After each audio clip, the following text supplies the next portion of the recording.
What's up, everybody? This is Ross with Boxing Pills, and I have some news about Dillian Whyte and his doping test. But first of all, this is Boxing Pills. I'm gonna bring you the best boxing news multiple times per week. So please, if you like boxing, make sure to hit the like button so you will be notified. But without further ado, back into the video. So Dillian Whyte is actually going through a tough time, and honestly I think he deserves it. Actually, the WBC provisionally suspended Whyte for the WBC mandatory challenge, so actually for now they are not considering Whyte as a WBC mandatory due actually to his doping positivity test. And for actually the people that don't know, actually Dillian Whyte was found positive by UKAD, UK Anti-Doping Association, 3 days before the fight. That was the result of a test, and actually there was a hearing. He was actually cleared to fight by the UKAD, but neither Oscar Rivas-Champ, his challenger, nor the WBC were actually notified about Whyte positivity. They learned it through the media, and I'm sure the WBC didn't really like that, and they are making their opinion very, very known to the public and to the boxing fan around the world. So, but I think now there is actually a problem because Whyte wasn't tested by one federation. It was actually tested by two federations. One is the UKAD, the UKAD, UK Anti-Doping Association, and the other one is the Voluntary Anti-Doping Association called VADA, okay?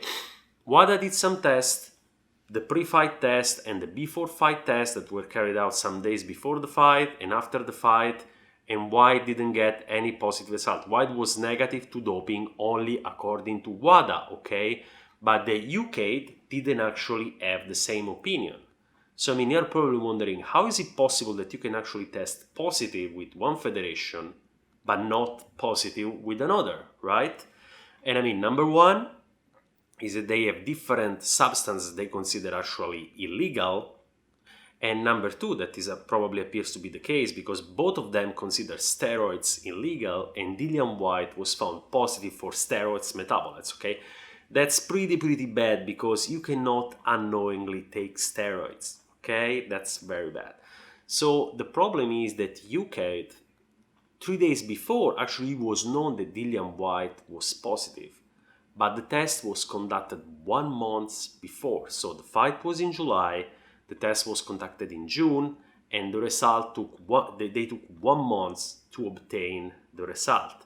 So that's why the positivity, because the two federations tested at different time, and UKAD found the positivity in a Whyte sample 1 month before, but not shortly before the fight and shortly after the fight. That's actually clearly explainable. There are a lot of techniques used by doctors that can erase any doping traces in your body before the fight. That's actually why some people get away with that, but I don't know if Dillian Whyte got surprised 1 month before and he got positive. So we are actually waiting the result of the investigation. And that's actually why you say, but Dillian Whyte, he was okay with the VADA test. Of course, he was okay with the VADA test because they were not performed at the same time. But the positivity there was before, and it's exactly true. At that level, if you want to dope yourself, you have to do it pretty well. And maybe Dillian Whyte wasn't taking into consideration that he got tested 1 month before the fight. 1 month before the fight is too early to clear any traces of metabolites going into your body. And now the situation is pretty tough for both Dillian Whyte because he actually can see his boxing career being completely obliterated. Just to cut a long story short, it's actually already the second time the Dillian Whyte tested positive. The first time was in 2012, and he underwent a 2-year ban for doping. And the irony was that that time he tested positive for a substance that was in a pre-workout that only got recently banned. Got banned 1 month before Whyte got tested. He didn't know about it, but he was still condemned because the boxing federation, they say you are an athlete and you have to know and you have to be responsible for whatever you get into your body. You have to know. If you don't know, it's your fault. Now it's actually the second time, and these times appear to be tougher because, as I said before, you cannot unknowingly take steroids. And I think if you blame meat contamination like Canelo did, that would be utterly ridiculous. So in my opinion, actually we are not gonna see Dillian Whyte into boxing for a while.